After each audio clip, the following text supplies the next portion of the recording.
We had a game on Washington against Washington on Saturday, which I watched very little of. I went to board games instead on Saturday, and we had a game against Florida on Monday. And that game I watched, so I can talk more about what I actually saw that game. I looked only very briefly at the Washington game.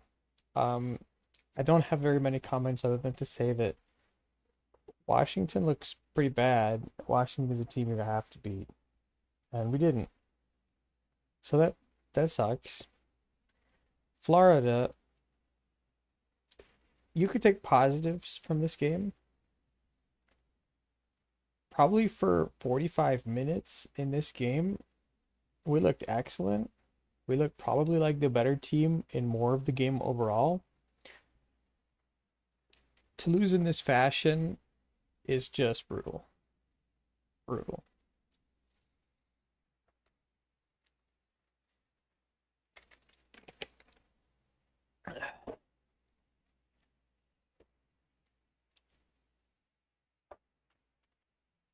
So what did I see in the Florida game?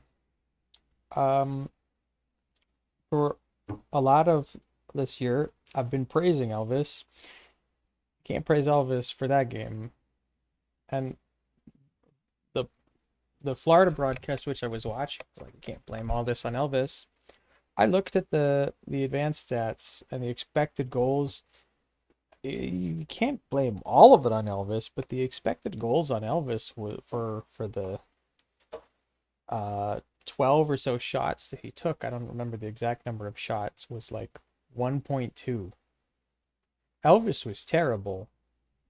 I think all three of the goals that Elvis let in had something to do with Elvis, and now it's been 3 days since that game, so I don't remember everything perfectly. Um, the first goal, I believe, was it Nikola goal?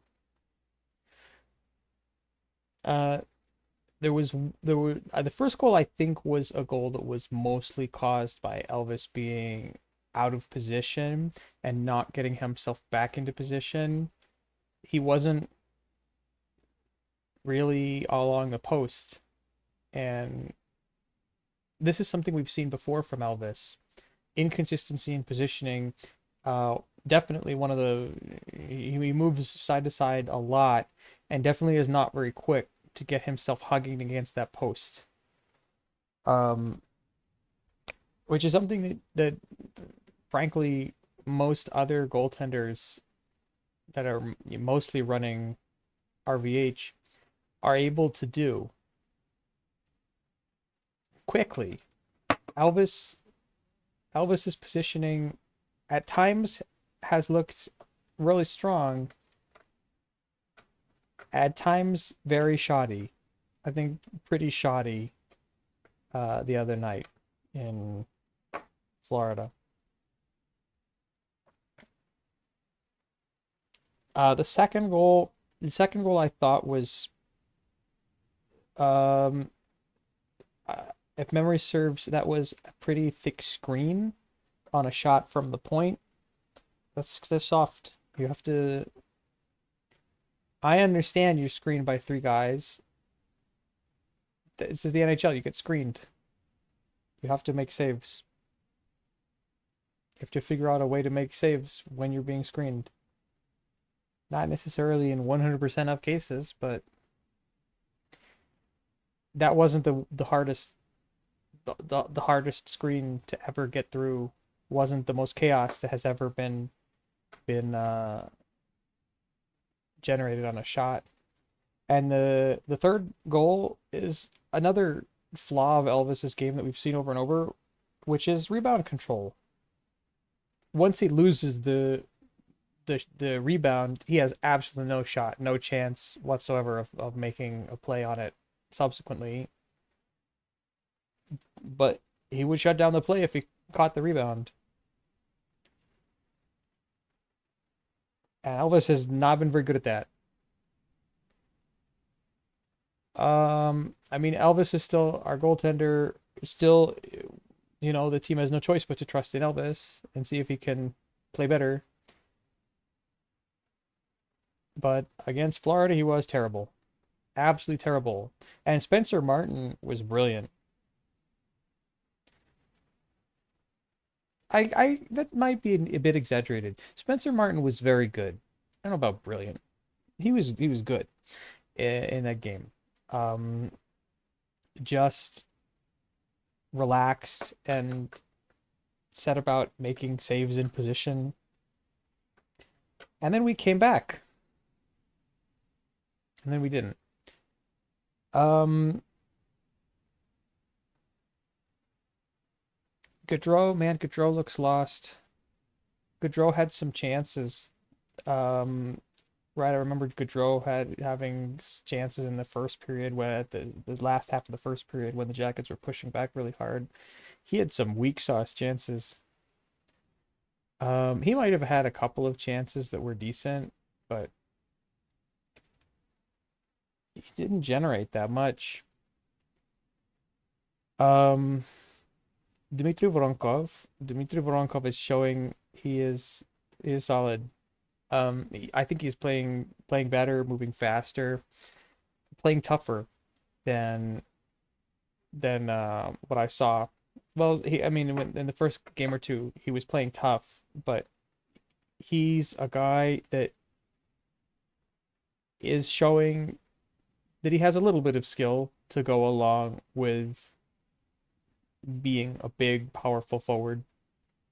Um, he looks like he fits into anybody, anywhere. Um, he's a kind of guy. He just reminds me of Boone Jenner. There are probably other guys from history that would be good comparisons, but the guy that comes to mind just most saliently to me is Boone Jenner. He's the same kind of player, bigger and perhaps better. Um, thrives in chaos kind of forward. Not that forwards don't, thrive in chaos. But he's a guy that plays pretty rough and can create a little bit of his own chaos. Andrew Peak got a chance to play. Um, I've been, of course, very vocal that Andrew Peak has been terrible for years. He really hasn't been a good skater. He really hasn't been uh, very good as a defenseman. And I was very encouraged that Pascal could see that.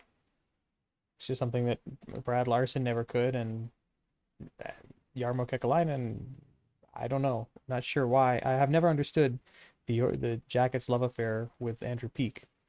But I do understand that, the the team is not playing very well. A lot of players are not playing like they're hungry. So, if you're Andrew Peak, you get a chance to prove that you're hungry. And he played okay. Not great. I don't know, not very much to write home about. That's been the story of Andrew Peak for the last couple of years. Not really very much to write home about. But he could have played worse. We've seen him play worse, make much more severe defensive mistakes at times. I don't know, the entire team for the first 5 minutes of the game wasn't there. Uh, I don't know if that's so specifically too much on Andrew Peak. I don't think he played very well in like his first two shifts or so. Um,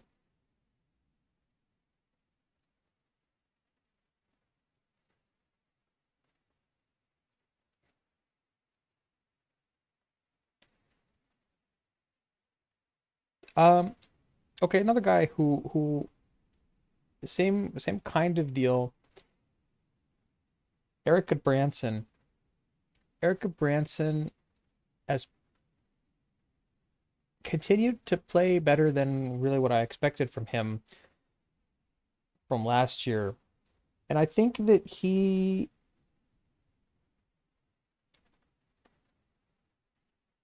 again, the entire team for the first 5 minutes of the game, atrocious, no energy, no pushback at all, incredibly sloppy puck management.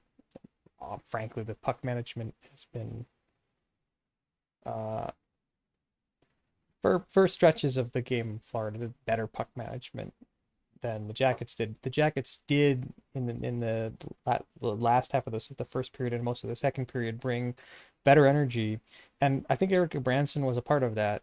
And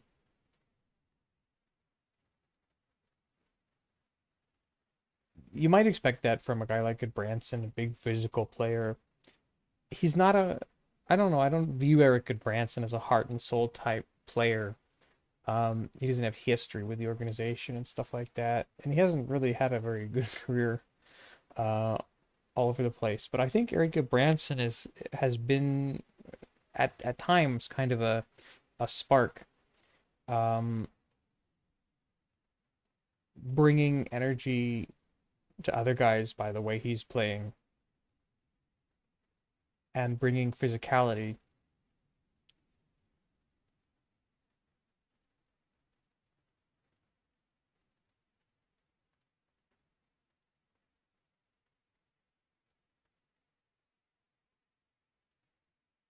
I don't know really what I would like with the defense core, but Eric Goodbranson I think has proven something to me this season that he deserves to be playing a little bit longer. That he really didn't show much of last year.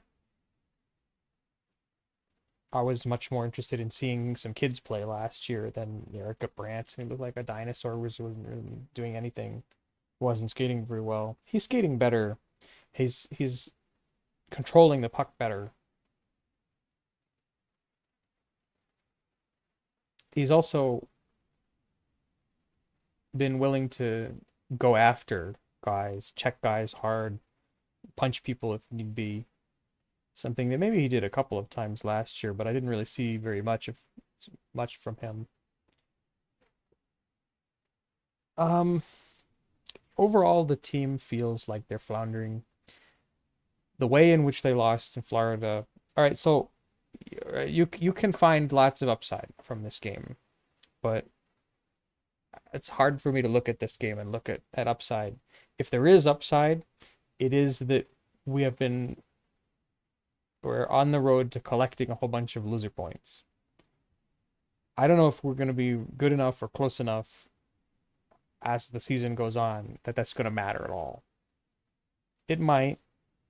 Maybe the team is a bit better than what they're playing and more like what I thought they were coming in, but it doesn't feel to me like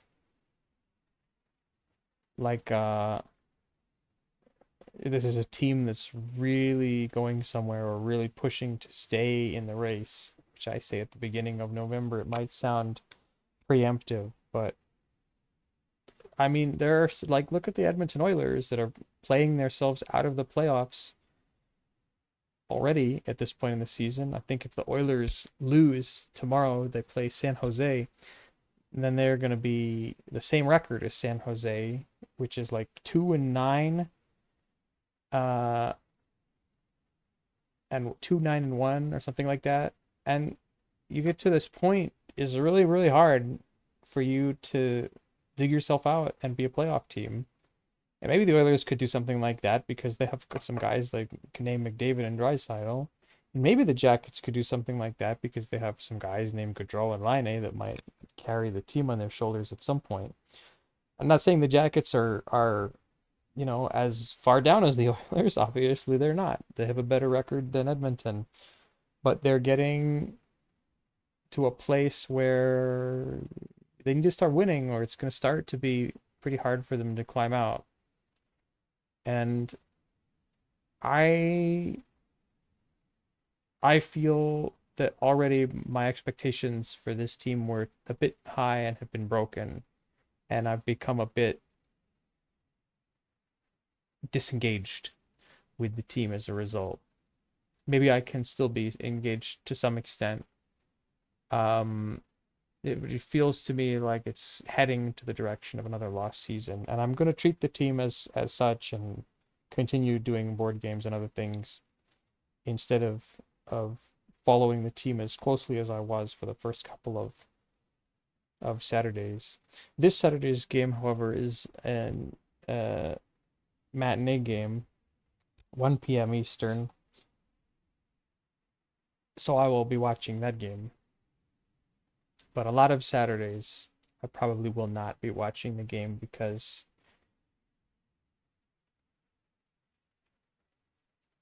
I feel more disengaged and rather do other things with my time.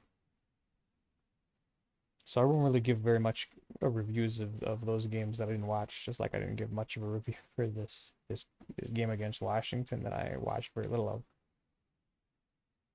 All right, that's all I got.